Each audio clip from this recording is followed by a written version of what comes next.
Welcome to Natural Recovery from Suffering. This is Scott Killaby. Okay, here's what I say to people that I'm training in this work to become mentors and teachers. Is it an emotional release or is it emotional relief? And there's such a critical difference that if you don't understand the difference, this is what I mean by discernment. When you have repression, it's hard to discern because your system seeks safety. So when you're looking at something, even though you want to make a wise discernment between two things, because the system seeks safety, it can't. And it seeks relief.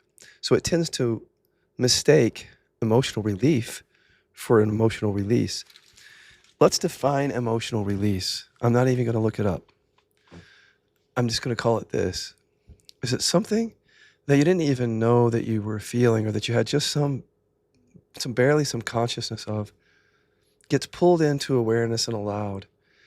And because of that, something in the nervous system shifts. It could be crying. In other words, you were holding that back, and here come the tears. And maybe a lot of them, actually. It could be like you might actually feel a deep release of energy. We'll just call that a release. It's all energetic, so you have to experience it to know what I mean. But most people who've been on a spiritual path have had that kind of experience. Because we have emotional repression, the same thing that creates addiction, we can become addicted to those emotional releases, just like emotional or spiritual experiences. The people have become more, I think, sophisticated on the spiritual and healing path so that they don't really look for the enlightenment or the awakening. Some people are, but most people, I think, are more, at least that come to this work, are more sophisticated. They don't just go chase an experience or a shift. They have a real practice of processing buried emotions or meditation or something. Or they're not just looking for a quick, now I'm enlightened, I don't have to feel anything, I'm going to teach or help other people like I did. I think more people are earnest these days. But just because you're earnest doesn't mean that the discernment is there because of repression. And that's why I'm talking about this.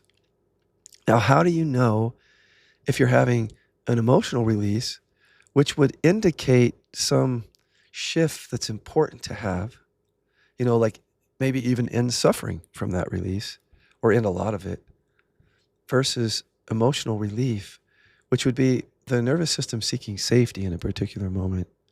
In other words, the system's so intelligent. If you're an anger repressor, you might start crying. But that doesn't mean that's a real release. I mean, whenever we emote, it's a release technically, but it's a release because of the fear of anger that is programmed in the body. So we're protected if we have buried anger from ever feeling that we even have the anger. It feels just like a sense of separation or contraction. But here comes sadness on the top, or hurt.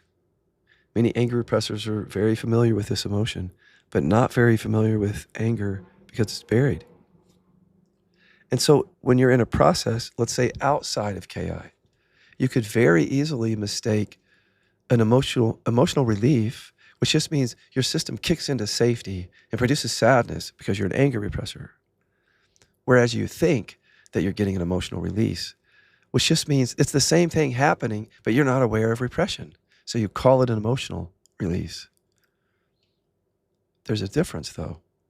But how would you know if you don't work at the level of repression? You wouldn't. And this is how the bypassing goes on.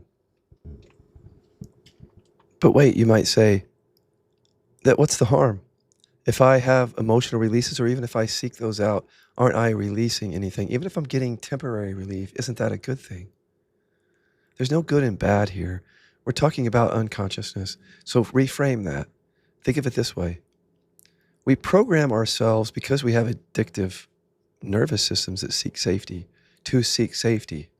So whenever something feels good and it feels it's safe for us, in other words, it's not the buried anger, then we will chase that and keep wanting to reproduce it because we think, well, first of all, it just keeps us safe, but we also think that we're on the right path because we'll tell ourselves anything. But the truth is, if the suffering continues, you're chasing a bypass. How would you really know, though? See, you can't end suffering all at once. Your nervous system won't allow you to. Not to truly embody presence. It's rare that that happens. So most of us have to deal with a lot of frozen fear and resistance to truly embodying the presence and being free. Embodying just means bring awareness down and process your shit that's hanging out in the body. Well, because we often leave the repression as like the last thing that we work on because it's so buried. It drives everything. And so it's driving our need for safety. And again, if I'm an anger repressor, I don't want to feel the buried anger. I also do not know that I have conditioning that says I don't want to feel buried anger. Therefore, everything I'm going to experience at the conscious level would be, I would not understand the root of it. I would not know. And so if a release happens, or what looks like a release, I might think, oh, I've really gotten to the core here. But if you're an anger repressor, you haven't gotten to the core. If there's sadness, that's a safety or coping mechanism. In the same way that if a hurt or sadness repressor started to really feel anger and released that and shouted and yelled, it would just be a defense mechanism if their repression is actually vulnerable emotions.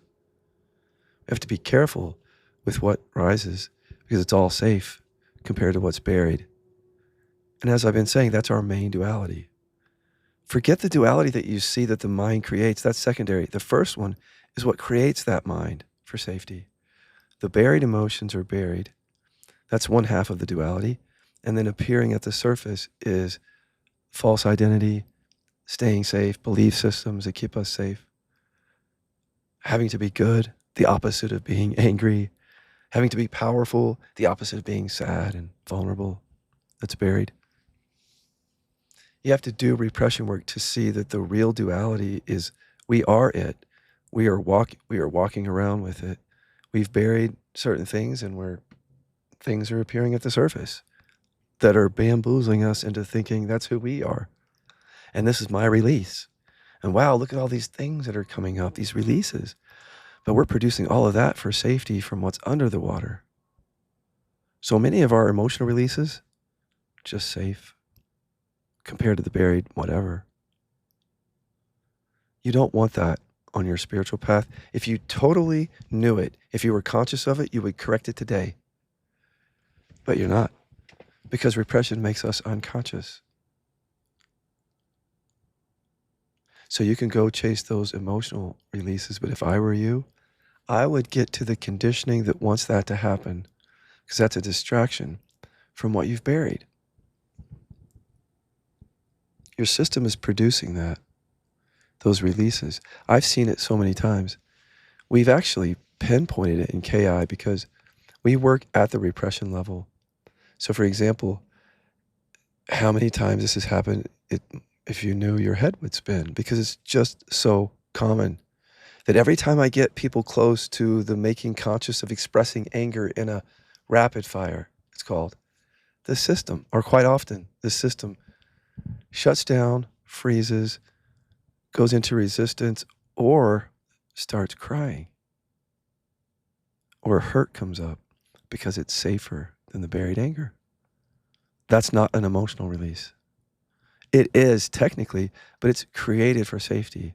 It's not really a release of anything core. The core is the fear of anger and the fear of rejection, if that's your repression or something like that. Not sadness or hurt if those things are not in fact as repressed. Understanding the hierarchy of your own conditioning is important, and you can learn it very quickly here within a few days, a couple of days.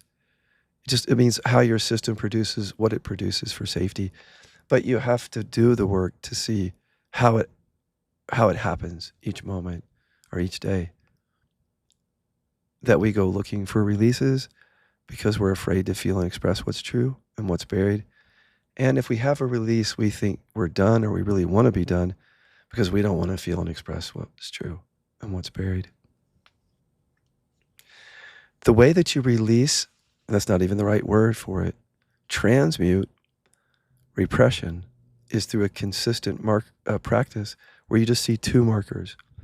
And neither of those markers are an emotional release or a spiritual shift or experience, because all of that is the bypass. The two markers are transmuting the core of suffering at the somatic level each day until it's safe for the nervous system to produce those buried emotions in a way that is safe, though, because your system won't do it before that. That's what makes it a path. We create time and resistance for safety. Just get used to that. When you get here, you're going to have that practice with two markers consistently each day. You're going to see, not if you see big releases on one day, be careful, because that could just be your system keeping you safe. We're going to take you back to the repression level. We work at the level where things don't arise. And if something arises, then we're going to look to see if that arose because it's safer than what's buried. And if it is, we're going to take you back to what's buried, so you don't get sidetracked like so many people do when they get close to what they've buried and their system kicks them out of that into even some release. There have been many relationships with people who never did spiritual practice, but because they couldn't express anger, for example, in a really heated conversation, they broke out with a deep hurt or sadness, and they're very innocent, but it wasn't the release of their suffering. It was just an identification with an emotion that was safer, and perhaps in a release of that, some of that energy there. But frankly, the repression manifests as all different kinds of suffering. So if we go looking for just releasing sadness, when buried anger also produces anxiety and addiction, it's a game of whack-a-mole. Don't chase the safer stuff. Work at the level where things don't arise. That's where the root of suffering is. If you need help to begin to shape a practice that works at that level, and you're really serious and you're thinking about working with me, there's a link in the description to come and talk to me for free. Please take the test at repressiontest.com before you come. And for the rest of you, just kick back. I'll keep coming on to podcast 3 times a week with these little topics. You can also go to repressiontest.com and take our test, and that'll put you on our newsletter. Thank you.